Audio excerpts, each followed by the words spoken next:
All right, today we're going to review solving quadratics using those levels that I taught you. I just wanted to make sure we went back and hit those again since we're moving into vertex form with graphing. I want to make sure that we can solve those equations and get those roots so that we can put them on our graphs. So we're going to start with level 0, which is the easiest one and the most basic quadratics.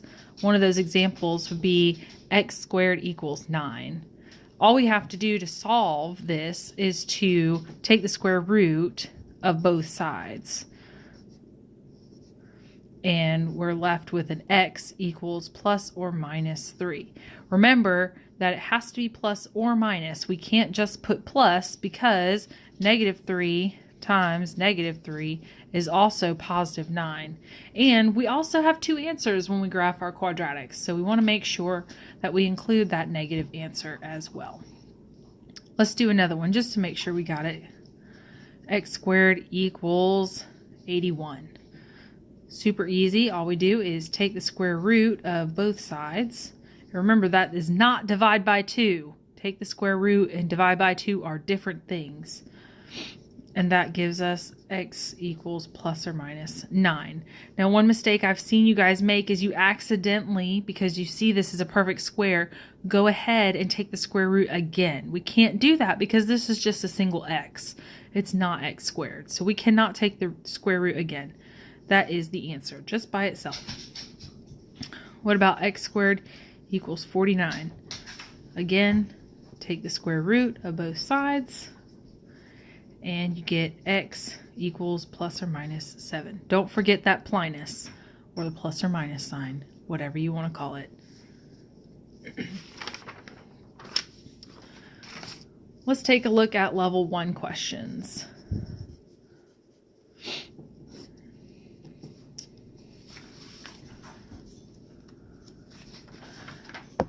They look a little bit different because we've got some parentheses going on here.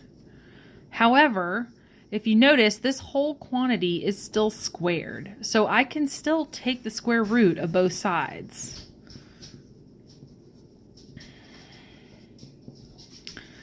And remember that the square root and the square are going to cancel each other out. Those are opposites.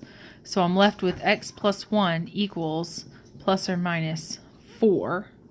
But this plus or minus means that there's two different answers here. I've got two different answers because I have two places where this is going to cross the x-axis. So one of them is x plus 1 equals 4, and the other one is x plus 1 equals negative 4. And then you just solve this little one-step equation. Super easy. Subtract 1 on both sides. X equals 3. X equals negative 5. Just be careful with your signs when you do that. Try not to put them in the calculator. Sometimes you guys mess up just by putting them in the calculator because the calculator does them. Order of operations wrong. So here again we have a whole quantity squared equals 4. So we're going to take the square root of both sides. And we get x minus 3 equals plus or minus 2. Again, we have to separate this into two equations because that is two answers. One of them is positive 2. One of them is negative 2. And then we just solve that little one-step equation by adding 3 to both sides. So x is going to be 5 and x is going to be 1. Super easy. Super easy. And sometimes they'll give you ones where like you have a 2 out front, x plus 1 squared equals, trying to do math in my head, let's say 18.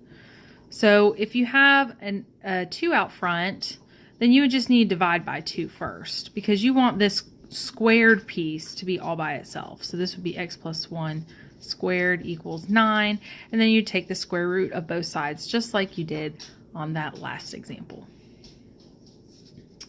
Let's look at level 2.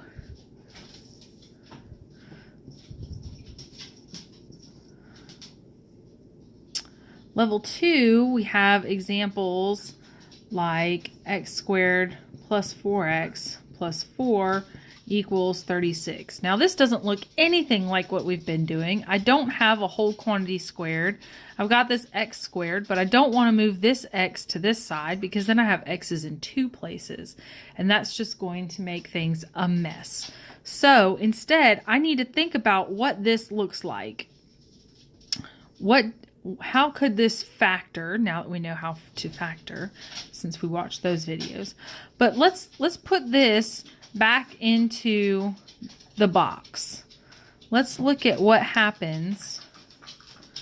I know this x squared was once an x times an x. And I know this 4 here, the only way I can really multiply to get 4 is either 3 times 1 or 4 times 1 or 2 times 2. Okay, and I have this 4x in the middle, which means it had to have been 2 times 2 that made that 4. So this was a 2x and this was a 2x. So up here and down here, I have x plus 2 times x plus 2. That's what made this expression. That's how it factors. But this right here is this is something times itself, right? That's the definition of a square. So really what I have here is x plus 2 squared equals 36. And now I'm back to a level 1 question that I can just take the square root of both sides. And you get x plus 2 equals plus or minus 6. And then you split that into 2 equations. X plus 2 equals 6. X plus 2 equals negative 6. And then you solve that little one-step equation. And x is going to equal 4. And x is going to equal negative 8. And those will be your roots. I'm going to do a second example like this on this side of the paper since I don't have enough room on the bottom. And I'll just smush it over. So this one is x squared minus 10x plus 25 equals 49. Again, I want to factor this, so I'm going to put it back into my box.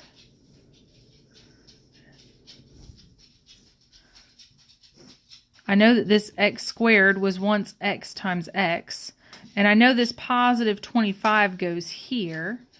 And somehow I have to get negative 10 into these two boxes. And it has to also multiply to be 25. So to do that, I'm going to multiply 5 times 5. But this can't be positive 5. It has to be negative 5 because that 10 is negative. I need negative 10. Positive 5 would give me positive 10. So what I originally multiplied to get that trinomial up top is x minus 5 times x minus 5. That's its factors. But because they're exactly the same, it's something times itself, that we can rewrite it again as x minus 5 squared equals 49. And then again, you can just take the square root of both sides, just like you did with that other problem. And I'm not going to finish working that one all the way out because I think that you guys got it by now. Hopefully this helps remind you of levels 0 through 2, solving equations by taking the square roots of both sides.